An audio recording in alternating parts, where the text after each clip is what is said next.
Sir क्या कहेंगे, आज आपका हमने निवेदन पढ़ा है और निवेदन में आपने ये लिखा है, सरकार से मांग की, अनोखी मांग की है कि चुनाव ना लिए जाए विधानसभा के, लोकसभा के, जो भी है। बड़ी आश्चर्यपूर्ण बात है, हमारा देश एक लोकतांत्रिक देश है, ऐसे हालात में आप इस तरह से मांग करना, आपने लगता है कि ये गलत मांग है? देखिए, मैंने जो मांग की मैंने जो मांग की है उर्विंदर पाल सिंह मदन साहब, जो मुख्य निवडणूक आयोग के महाराष्ट्र के अध्यक्ष है, उनसे मैंने मांग की। आयुक्त साहब है ये हमारे। और मैंने जो मांग की, इसमें क्या लिखा हुआ, मैंने क्या 2024 में आने वाले विधानसभा इलेक्शन के चुनाव ना लिए जाए। तो वो क्यों ना ले जाए, अब मैं अगर दर्शकों को, जनता को डायरेक्ट अगर बोलूँगा तो वैसे समझ में नहीं आने वाला है। तो पहली बात, मैं जनता को, पूरे महाराष्ट्र की जनता को ये न्यूज़ के ज़रिए एक मैसेज देना चाहता हूँ कि आप आपकी ज़िंदगी से, बहुत बिजी शेड्यूल है, सबके बिजी शेड्यूल है, सब अपने अपनी जगह बिजी है, लेकिन ये न्यूज़ को सिर्फ 15 मिनट निकाल कर देखिए। मैंने ये मुद्दा क्यों उठाया, इसका रीज़न क्या है, जब तक आप पूरी न्यूज़ देखेंगे नहीं तो आपको समझ में आने वाला नहीं है। और मैंने ये पब्लिसिटी के लिए, राजकारण के लिए नहीं किया, मैंने ये लोगों को अभी जो हालत है राजकारण की, ये बताने के लिए किया। अब इसको इलेक्शन क्यों नहीं करवाना चाहिए, ये बताने के लिए मेरे को 3 मुद्दों से आपको बताना पड़ेगा। 3 टप्पे में आपको अगर मैं बताऊंगा तब आपको समझूंगा। तो पहले टप्पा मैं चालू करूंगा, देखो 2019 के विधानसभा महाराष्ट्र के निवडणूक से। 2019 में महाराष्ट्र के विधानसभा निवडणूक हुए। चुनाव होने के बाद सब पार्टी को, जनता ने अपनी अपनी पार्टी को भारी वोटों से जिताया। अब 2014 से लेकर 19 तक सरकार थी शिवसेना और बीजेपी की गठबंधन सरकार। लेकिन 2019 के चुनाव के बाद शिवसेना ने बीजेपी से गठबंधन तोड़ दिया। क्यों तोड़ा, क्या उनको लगा 14 से 19 तक जब उनके साथ में काम करे तो उनको ये लगा कि भाई ये बहुत हिंदुत्ववादी, कट्टरवादी पार्टी है। और भारतीय जनता पार्टी को तो नेशनलिस्ट मीडिया वाले में खुद कहते हैं भड़का झूठा पार्टी, झूठे वादे करने वाली, भड़काने वाली पार्टी। तो शिवसेना ने उनके साथ गठबंधन तोड़ दिया, क्योंकि शिवसेना भले हिंदुत्ववादी विचारों पे चलने वाली पार्टी है, लेकिन शिवसेना शिवाजी महाराज को, उनके वसूलों पर, छत्रपति शिवाजी महाराजों के नियमों पर चलने वाली पार्टी है। जैसा छत्रपति शिवाजी महाराज ने 18 पगड़ जाति को साथ में लेकर स्वराज्य की स्थापना की थी, वैसा उद्धव वाले साहब ठाकरे को लगा कि सब जाति को साथ में लेकर अगर मैं कुछ करता हूँ तो जनता का विकास होगा और महाराष्ट्र का भी विकास होगा। इसलिए उद्धव वाले साहब ठाकरे ने, शरद पवार साहब ने और कांग्रेस ने मिलकर महाविकास आघाड़ी की सरकार बनाई 2019 में। और ये सरकार, पहली बार ऐसा प्रयोग था कि एक सेक्युलर पार्टी, एक हिंदुत्ववादी पार्टी, सबने मिलकर सरकार बनी और उसको जनता ने भरपूर प्यार भी दिया। क्यों दिया, काम, शेतकरी को उन्होंने कर्जे माफ किए, पीक कर्ज नवे से देना चालू किया, तो लोगों से मोहब्बत बढ़ गई। लेकिन ये किसके पेट में दुख रहा था, बीजेपी के, हिंदुत्ववादी कट्टरवादी पार्टी के पेट में दुख रहा था। उसके बाद आया कोरोना। अब कोरोना आने के बाद ये इनको कुछ काम करते नहीं आए, महाविकास आघाड़ी सरकार भी और बीजेपी सरकार भी। बीजेपी सरकार तो इनको गिराने के चक्कर में थी, कब इनकी सरकार गिरती, लेकिन ये बैठे थे गपचुप कोरोना के लिए। अब जो हिंदुत्ववादी की बात करते हैं, लोग बोलते हैं क्या मोदी के बाद योगी बहुत डेंजर है, बहुत भारी नेता है। उसी योगी के राज्य में, उत्तर प्रदेश में, गंगा नदी में हजारों लाशों को फेंक दिया गया। अंतिम संस्कार करने के, उनको दफनाने के, जलाने के भी इंतजाम नहीं थे। महाराष्ट्र में वैसा हुआ क्या, कहीं दिखा क्या आपको, कहीं पर भी नहीं, क्योंकि महाराष्ट्र ने, मुख्यमंत्री ने बहुत अच्छे तरीके से लोगों को संभाला। इनके उत्तर प्रदेश के रोजगार, बेचारे भूखे प्यासे वापस जाने के लिए फिर रहे थे, लेकिन उनको वाहन तक इन्होंने उपलब्ध नहीं कराए। कई रोजगारों ने आत्महत्या कर दी। वही बता रहा। अब आते हैं दूसरे टप्पे पे, जब कोरोना खत्म हुआ, कोरोना हुआ। अब कोरोना होने के बाद बीजेपी ने क्या किया, देखो बीजेपी ने क्या किया। पहले तो अनिल देशमुख, जो माजी गृह मंत्री थे महाराष्ट्र के, विदर्भ में एक बहुत बड़े नाम थे, उनको क्या किया, हमारे पास आओ या जेल में जाओ, 100 करोड़ का आरोप लगा के उनको जेल में डाल दिया। उसके बाद सामना के कार्यकारी संपादक शिवसेना के खासदार संजय राउत का नंबर लगा। उसके बाद माजी अल्पसंख्यक मंत्री नवाब मलिक साहब को जेल में डाला गया। ये किसकी कारस्तान है, पूरा बीजेपी का। सरकारी गैर यंत्रणा का इन्होंने दुष्प्रचार करके, दुरुपयोग करके इनको अंदर डाला। अब आगे बढ़ते इन्होंने क्या किया, शिंदेगड के जो 25 आमदार है, ते तर सगळ्यालाच माहिती आहे, काय ते झाडी, काय ते डोंगर, काय ते हॉटेल आणि काय ती गुवाहाटी। इन्होंने वो आमदारों को लेकर गए। लेकर जाने के बाद आधी शिवसेना फाड़ के खुद की सरकार आखिर में हिंदुत्ववादी ने बना दी। अब बनाने के बाद इन्होंने क्या किए, यहाँ पर भी एक चुप नहीं बैठे, क्योंकि इनको क्या लगा ये सरकार स्थिर नहीं है, अस्थिर है। बाद में इन्होंने क्या किया, राष्ट्रवादी को आधी फाड़ दिया और आधी राष्ट्रवादी लेकर सरकार को स्थिर करने का काम किया। एक आमदार शिवसेना के पाटिल साहब है, उन्होंने मीडिया से बात भी की थी, तुम देखो उनके वीडियो पुराने निकल के। वो आमदार वैसे भाग कर आए थे जंगल के रास्ते, तो उन्होंने तो इतनी खलबलजनक दावा किया था कि बंदूक सीने पे लगाई थी आमदारों के। हमारे पास आओ। तो अभी उसके आगे बढ़ते, बाद में क्या हुआ, राष्ट्रवादी ने इनके साथ में जुड़ने के बाद अब राष्ट्रवादी जुड़ गए, शिवसेना का शिंदे गट है, आदि राष्ट्रवादी बीजेपी है। अब तुम्हारा एक सवाल रहेगा कि सर ये तो सबने देखा, लेकिन इलेक्शन से क्या ताल्लुक है, तो उसका मैं जवाब देता हूँ। कहीं पर भी भारत देश में कहीं पर भी इलेक्शन होते हैं तो बीजेपी वाले देखो, तुम इलेक्शन होने के बाद चुनाव नतीजे से पहले इनके प्रवक्ता, इनके पदाधिकारी जब मीडिया के सामने आते तो बोलते डरने की जरूरत नहीं, हमारे पास 2 प्लान है, ए प्लान और बी प्लान। ए प्लान क्या है, अगर हम जनता से जीत के नहीं आते, जनता ने हमको ना कर दिया, तो बी प्लान ऐसा है जो जीत के आए उसको हम हमारे पास लेंगे, ईडी लगेंगे, सीडी लगेंगे, उनके ऊपर आरोप लगेंगे, जेल में डालेंगे, 50 खोके कार्यक्रम ओके करेंगे, लेकिन हम हमारे पास लाएंगे। मतलब यहाँ पर समझ जाओ, ये इलेक्शन से पहले बोलते हैं हमारे पास ए प्लान बी प्लान रेडी है। फिर अब तुम सोचो इलेक्शन लेकर फायदा क्या है। और तीसरा महत्वपूर्ण मुद्दा जो इस ताल्लुक से मैं आपको अब एक बोलता हूँ, भारत देश में इलेक्शन क्यों होते हैं, चुनाव क्यों होते हैं? क्योंकि भारत एक लोकशाही प्रधान देश आहे. वर्ल्ड में जागतिक लेवलला भारताला लोकशाही प्रधानमध्ये 1 नंबरचा देश भारत गिनला जातो, बरोबर. लेकिन अभी यहाँ पर लोकशाही बची क्या? लोकशाही म्हणजे काय? लोकशाही म्हणजे लोकांनी निवडून दिलेले शासन, लोकांचे शासन आणि लोकांच्या हिताचे शासन, बरोबर. पण आज मी तुम्हाला एक उदाहरण देतो. मैं इरफान पटेल, मैं राष्ट्रवादी का उम्मीदवार, कांग्रेस का उम्मीदवार, मैं इलेक्शन में खड़े रहा, किसी भी असेंबली सीट से विधानसभा लड़ने के लिए मैं खड़े रहता हूँ. तुम्हारे लोगों ने मुझे मोहब्बत दी, प्यार दिया, वोट दिया, मुझे जिताए. अब जिताने के बाद क्या होता है? तुमने गिराया किसको? बीजेपी के उम्मीदवार को. क्यों? क्या तुमको उसको जिराना था, मेरे को जिताना था. अब मैं जाकर बैठ रहा हूँ उसकी मांडी पे बीजेपी के जीतने के बाद, तो जनता के मत को, जनता के वोट को कुछ वैल्यू, कुछ महत्व राहिला का? मला सांगा तुम्हें क्या रहा तुम्हारी वोट को? वैल्यू है कुछ? क्योंकि जीतने वाला तो बीजेपी के पास जाने वाला है. वो तो कैसा भी सरकार किसकी भी आने दो, वो तुमको उधर लेके जाने वाले, खुद की सरकार बनाने वाले. भारतीय जनता पार्टी ने 3 से 4 राज्यों में ऐसी सरकार बनाई जहां पर वो तीसरे नंबर पे, चौथे नंबर पे थे. उन्होंने डायरेक्ट बोले हुआ आमच्याकडे ए प्लान आणि बी प्लान रेडी है. पहली बात, इनकी सरकार महाविकास आघाड़ी को गिराने के बाद बनी, उस पर भी हमारा कुछ नहीं. लेकिन अब तुम मेरे को बोलो, लोकशाही माध्यम से आप बोलते हैं ना इलेक्शन होना चाहिए, जीतने वाला उम्मीदवार बीजेपी के मांडी पे बैठने वाला है, जेल में जाने वाला है, तो इलेक्शन लेकर फायदा क्या है? और अभी देवेंद्र फडणवीस जब महाराष्ट्र के माजी विरोधी पक्ष नेता थे, तब उन्होंने क्या बोले थे? आमची सरकार येऊ द्या, दुसऱ्या दिवशी मराठाला आरक्षण देतो. दिला का मराठा समाजाला आरक्षण? रस्त्यावर त्यांना मारहाण करण्यात आली, त्यांच्या माई बहिणीला मारहाण केली. त्यांचे काय, आमची काय? आमच्या माई बहिणीला मारहाण करण्यात आली. केलं यांनी काही? नाही. दुसऱ्या दिवशी धनगर समाजाला आरक्षण देतो, दिलं नाही. नंतर काय म्हटले होते? 1 महिन्यात एसटीचं विलीकरण करतो, केलं नाही. त्याच्यावर पण आम्हाला काही हे नाही. आमचा मुद्दा निवडणूकच आहे. निवडणुकीविषयी आम्ही म्हणतो महाराष्ट्रात आता लोकशाही नावाला उरलेलं नाही, कारण की महाराष्ट्रात 5 पक्ष आहेत, ज्याच्यामध्ये 2 राष्ट्रीय पक्ष काँग्रेस, बीजेपी आणि 3 प्रादेशिक पक्ष शिवसेना, राष्ट्रवादी कांग्रेस, महाराष्ट्र नवनिर्माण सेना. 4 सालों के अंदर महाराष्ट्र नवनिर्माण सेना को छोड़ते हुए बाकी सभी पार्टियों ने सत्ता का उपयोग किया. इरफान भाई, मेरा एक सवाल है. आपका बोलना ये है कि अगर से बीजेपी हारती भी है तो सरकार उसी की बनने वाली है, उसी के आने वाली. क्योंकि देखे, जब भी कोई भी राज्य में इलेक्शन होते हैं, मतदान होता है, चुनाव से 2 दिन पहले इनके बड़े बड़े प्रवक्ता पदाधिकारी बोलते हैं हमारे पास ए और बी प्लान रेडी है. ए में हार गए, बी वाले को, जीतने वाले को हम इधर लेंगे. और तीसरी बात, मैं तुमको और एक बात बताता, इलेक्शन करवाने के लिए राज्यों को कितना खर्चा आता?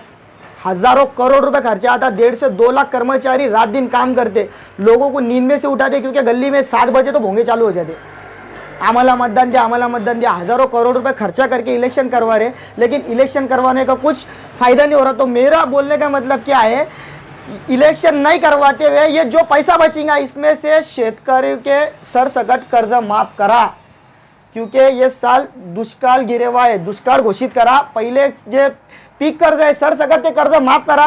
पर हेक्टरी 10,000 रुपये शेतकऱ्याला द्या, कारण की मागच्या वर्षी जेवढे आत्महत्या शेतकऱ्यांनी केले नाही, जर या 15 दिवसात पाऊस झाला नाही तर आकडा वाढण्याची शक्यता है. और जो भी आमदार बीजेपी के पास जाके बैठा, जो भी पार्टी उनके साथ में जाके बैठी, ये क्या बोलते हैं? आम्ही जनतेच्या विकासासाठी तिथे गेलो. अरे मोदी ने विकास 9 साल में पैदा नहीं करा, ये कैसे करेंगे 9 दिन में? लेकिन इरफान भाई, आप बोल रहे कि इलेक्शन नहीं होना चाहिए, ऐसी आपकी मांग है. ये मांग तो मेरे को मुश्किल नजर आ रही. आप ऐसी मांग क्यों नहीं करते कि जो बंदा जो पार्टी से चुन के आता है वो उसकी पार्टी को छोड़ के 5 साल कहीं पर भी नहीं जाएगा, उसी में काम करना पड़ेगा, अपक्ष तो अपक्ष रहना पड़ेगा। ऐसा बिल जो है तो लोकसभा में पास किया जाए।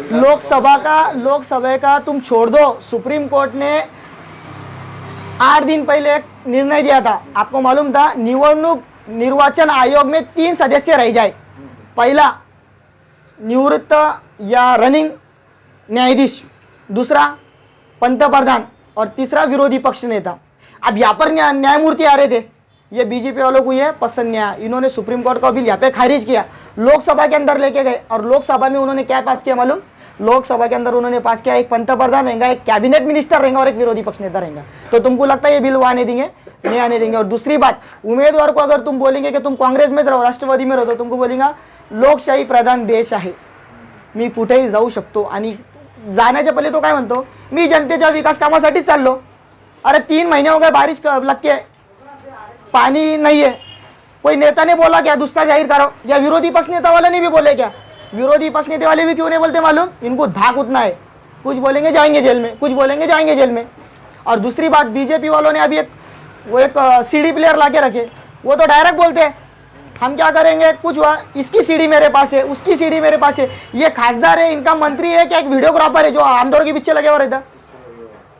दूसरी बात, अभी तुम देखो राज्य में स्थिति क्या है, इनकी सरकार आने के बाद जातिवाद बढ़ा ही नहीं बढ़ा। मराठा आरक्षण का मुद्दे पे से लोगों का ध्यान हटाने के लिए सतारा के अंदर पुसेवाड़ी में घटना हुई, मालूम है आपको? एक मुस्लिम एरिया में, एक मुस्लिम बस्ती में 2000 लोगों ने घुसकर फतरे मारे, मस्जिद की तोड़फोड़ की, 2 जवान शहीद हुए, 2 लोग वहां पर शहीद हो गए।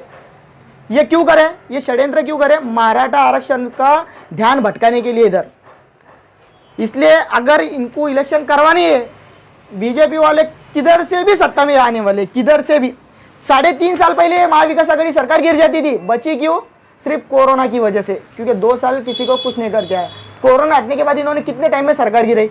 और सबसे ज्यादा महाराष्ट्र में अगर हंसी कोई नेता की हो गई तो एकनाथ शिंदे की और उनके गठ के आमदारों की हुई। लेकिन इलेक्शन नहीं होना, ये जो आपकी मांग है, ये आप सेल्फ कर रहे हैं या राष्ट्रवादी के नेता होने? मेरा निवेदन आप पढ़ लीजिए, मेरे निवेदन के अंदर मैंने क्लियर, रिकॉर्ड में भी बोलता हूँ, मेरे निवेदन के अंदर मैंने यहाँ पर 3रे पेज के अंदर डायरेक्ट बोले हुआ आहे, ही मागणी माझी स्वतःची आहे, यामध्ये माझ्या पक्षाचा किंवा नेत्याचा काही घेणं देणं नाही, जे मला योग्य वाटलं ती मी मागणी केली। क्यों ऐसा लग रहा है आपको? क्यों पॉजिटिव रूप से नहीं बोल रहे आप? आपको भी डर है कहीं ना कहीं? मुझे पार्टी की वजह से डर नहीं है, लेकिन पार्टी का एक प्रोटोकॉल रहता है। पार्टी को अगर ऐसा मुद्दा उठाना है तो उसके लिए क्या करना पड़ता है? प्रदेश स्टेट प्रेसिडेंट, नेशनल प्रेसिडेंट, आमदार, खासदार, जो भी हमारे पार्टी के पदाधिकारी, उनसे चर्चा करने के बाद ये लेगा था। अब मैं ये बोलता था तो वो क्या बोलते थे, एक 29 साल के बच्चे की बात हम सुनेंगे क्या? 29 साल का बच्चा हूँ ना मैं, मेरी बात सुनेंगे क्या? इसलिए मुझे लगा कि मैं इंडिपेंडेंट ये मांग कर सकता हूँ और मैंने की। और मैंने अभी मेरा एक बोलना अपने बीच में रोक दिया, उसका मैं जवाब देता हूँ। सबसे ज़्यादा हंसी शिंदेगढ़ की और उसके आमदारों की हुई। ये मैंने क्यों बोला मालूम? शिंदेगढ़ के आमदार जब उधर भागे, बीजेपी के साथ जुड़ गए, इन्होंने क्या बोले, हमको 2 वजह से हम इधर आए। ये सरकार और उनके जो सहकारी मंत्री आमदार, उनका सबसे ज़्यादा हंसी कैसी हो गई? उनकी हंसी इस वजह से हो गई कि उन्होंने क्या बोले थे, क्या हमने जो बीजेपी से गठबंधन जोड़ा और महाविकास आघाड़ी से तोड़ा, 2 मुद्दे थे। पहला मुद्दा ये था, उद्धव बाळासाहेब ठाकरे कट्टर हिंदुत्ववादी से उतर गए थे, उनको मुसलमान, अल्पसंख्यक, बौद्ध जाति के लोग अच्छे लग रहे थे, इसलिए हम हिंदुत्ववादी पार्टी के साथ जुड़े। और दूसरा महत्वपूर्ण उन्होंने मुद्दा क्या बोला था, क्या उस टाइम में उप मुख्यमंत्री अजित दादा पवार के पास अर्थ मंत्री खाता था और दादा हमारे आमदारों को और मंत्री को फंड नहीं देते थे। अभी तुरंत में करंट अजित दादा पवार के पास कौन सा खाता है? उपमुख्यमंत्री और अर्थमंत्री। म्हणजे यांचा असं झालं, यांचा आता असं झालं, सासूला कंटाळून घराची वाटणी केली, नशिबाना दागा दिला, सासूच वाटायला आली। आप छोड़ो दादा का साथ, दादा को तुमने बोले थे ना, दादा तुमको फंड नहीं देते, दादा तुमको पैसे नहीं देते, तुम्हारे आमदारों को, तुम्हारे मंत्री को, इसलिए तुम उधर भाग गए। दादा उधर आ गए ना, आप साथ छोड़ो। इनको क्या की हुआ है, ये जो आमदार है ना, वो नितिन पाटिल, सॉरी जो आमदार थे पाटिल साहब, जो शिवसेना में वापस आए वहाँ से भागकर, उन्होंने जो हकीकत बताई ये सही है। बीजेपी वालों ने अभी लोकशाही पूरी देश में खत्म कर दिए बोल के चलो, लेकिन मैं सिर्फ महाराष्ट्र का इसलिए बोल रहा हूँ क्योंकि मैं एक महाराष्ट्र का युवा नेता हूँ और मैं महाराष्ट्र की ही बात कर रहा हूँ। एक झारखंड के मुख्यमंत्री का भी एक वीडियो आया था फेसबुक पे, हेमंत सोरेन साहब का, झारखंड छोटा सा राज्य है, 40 सीटों की असेंबली है। वो आमदारों को वो बेचारे ने 2 दिन लग्जरी बस में सिर्फ ट्रैवल कराते रहा। क्यों? बीजेपी वाले गायब ना कर दे, उसकी सरकार ना गिरा दे। तो आप भी बोलिए, आप भी यहाँ पर जर्नलिस्ट है, पत्रकार है, ज्येष्ठ पत्रकार लोग जुड़े हुए, इलेक्शन करवा के फायदा क्या है? तो मैं अभी निवडणूक आयोग से जो मांग किया, मैंने ये लेटर एक शरद पवार साहब को, एक उद्धव बाळासाहेब ठाकरे को, एक राज ठाकरे साहब को और एक हमारे इनको नाना पटोले साहब जो कांग्रेस के प्रदेश अध्यक्ष माजी विधानसभा है, उनको भी ये लेटर भेजा बाय पोस्ट। मेरे पास उसके पोस्ट की कॉपी मैं आपको देता हूँ। उनको भी बाय पोस्ट मैंने एक भेज दिया, क्योंकि अभी जब तक कमीशन को नहीं भेजा। इलेक्शन कमीशन के नाम से लेटर है ना, ये जो लेटर है उन्हीं के नाम से है। मैंने उनको तो दिए ना, उनको दिए, सबसे पहले उनको दिए, उनके बाद एक एक कॉपी निकाल के इनको दिए। क्यों दिए इनको? क्योंकि अगर ये लोग कल को बोले अभी लोकशाही हमने बचेंगे तो कौन बचेगा? क्योंकि देखो, जो भी देश में से लोकशाही खत्म होती है। एमआईएम के राष्ट्रीय अध्यक्ष को इसलिए नहीं भेजा मैंने, क्योंकि राव साहब दानवे ने पीछे एक वीडियो आया था, तुमने देखे होंगे, जिसके अंदर डायरेक्ट बोले थे अगर हमको भागवत कराड़ को टिकट दिया जाए या किसी और को भी दिया जाए, उनको अगर जिताना है तो इम्तियाज जलील को खड़े करना बहुत जरूरी है। अच्छा, बीजेपी का ए प्लान क्या है? ए प्लान अभी देखो, मैंने अभी समझाया, फिर भी आपको समझाता हूँ। ए प्लान ये है, ए प्लान ये उनका ए प्लान मतलब क्या? जनता ने अगर हमको जिताए नहीं, जनता ने अगर हमको गिरा दिया तो B plan ready. B plan क्या है? इरफान पटेल जीत के आया उधर से, उसको अपने मांडी पे बिठाओ, नहीं तो जेल में डालो। 50 कोके कार्यक्रम ओके करो, नहीं तो नहीं। दूसरी बात तुमको बोलता मैं, इसके अभी और एक मुद्दा, मेरा लास्ट मुद्दा रह गया। ये जो मैंने अभी एक मांग किया, तुम बोलेंगे तुमने इलेक्शन का खर्चा बचवा के शेतकरी को क्यों देने का बोले, तो उसका रीज़न ये है, 3 महीने से बारिश नहीं अपने पास, शेतकरी बेचारे परेशान है। उनका पीक कर्ज माफ़ करके उनको सरसगट आप पर हेक्टर 10-10 हज़ार रुपये तो भी मदद करो, क्योंकि पहले जो पेरनियाँ थे बेचारों के पूरे तरीके से ख़त्म हो चुके, कुछ भी वापर आया नहीं, दूसरी बार पेरनी करी। और मैं महाराष्ट्र के कृषि मंत्री माननीय धनंजय मुंडे साहब से भी एक बात कहना चाहता हूँ, अगर उन तक मेरे आवाज़ जारी, मेरी न्यूज़ जारी, तो उनको मैं एक ही बोलूँगा, साहब तुम्ही पण मराठवाड्याचे, तुम्ही एक सुपुत्र आहात, तुम्ही मराठवाड्याचे एक दिग्गज नेते म्हणून संबोधले जातात। सगळ्यात जास्त महाराष्ट्रामध्ये जर आत्महत्या कुठलचे शेतकरी करतात तर मराठवाड्याचे करतात, तर मराठवाड्याच्या किमान मराठवाड्याच्या तरी शेतकऱ्याकडे तुम्ही लक्ष द्या। मला अशी भीती वाटते का ह्या वर्षी आकडा वाढू शकतो, काऊन की यावर्षी पाणीच नाही आणि पाणी नसल्यामुळे लोक काही करू शकतात। तर तुम्ही त्यांना काहीतरी मदत म्हणून, तुम्ही एक कृषी मंत्री आहे, राज्याचे कॅबिनेट मिनिस्टर आहात, तुम्ही एक त्यांना मदत करा। पैसा बचाना है तो G20 के टाइम में करोड़ रुपए खर्चा हुआ और मंत्रिमंडल के लिए भी करोड़ रुपए खर्चा हुआ, उससे क्या बोलेंगे? उसके ऊपर देखिए, वो जब उनको अपन बोलते हैं ना G20 का खर्चा और मंत्रिमंडल का खर्चा, तो वो बोलते हैं हम हमारे खर्चे के बाहर खर्चा नहीं करते। और G20 में उनको देश इसलिए सजाना था, बाहर से लोग आके इनको नाम नहीं रखना था कि भारत में झोपड़पट्टी में आज भी लोग रहते हैं, इसलिए उनको ये बताना था कि इंडिया में 5 स्टार पूरी जो सिटी है 5 स्टार सिटी है। लेकिन आज इंडिया की हालत इतनी खराब है, बहुत ज़्यादा खराब है। 6 महीने बाद फिर खर्चा हो रहा है मंत्रिमंडलों के लिए जो 6 महीने के बाद खर्चा होगा, तो मैं क्या बोला, उनके पास बिल रेडी रहते।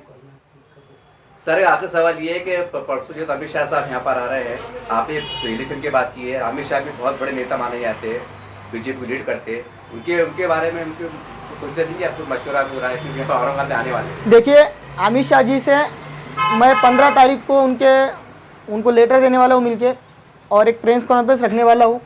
वो सिर्फ किस विषय पे रहेंगे, वो इलेक्शन के ताल्लुक से नहीं रहेंगे, क्योंकि मैंने ये दिया महाराष्ट्र के पूर्ता, वो देश के गृह मंत्री है, गुजरात से बिलोंग करते हैं, उनको महाराष्ट्र के बारे में क्या मालूम।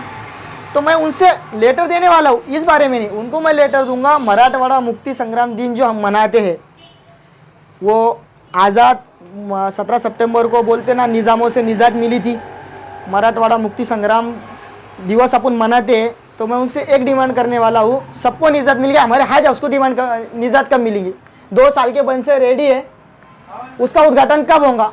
और 17 सितंबर को जब निज़ामों से हमको निजात मिली थी, तो हमारे हज हाउस का उद्घाटन उनके हाथ से अगर होगा, देश के गृह मंत्री, तो कितनी बड़ी मैसेज देंगे। मैं इस बारे में उनको लेटर देने वाला हूँ। परसों मुख्यमंत्री की बैठक है, उसके अंदर हज हाउस के बारे में आपको लेटर देंगे उनको कि हज हाउस खोला जाएगा?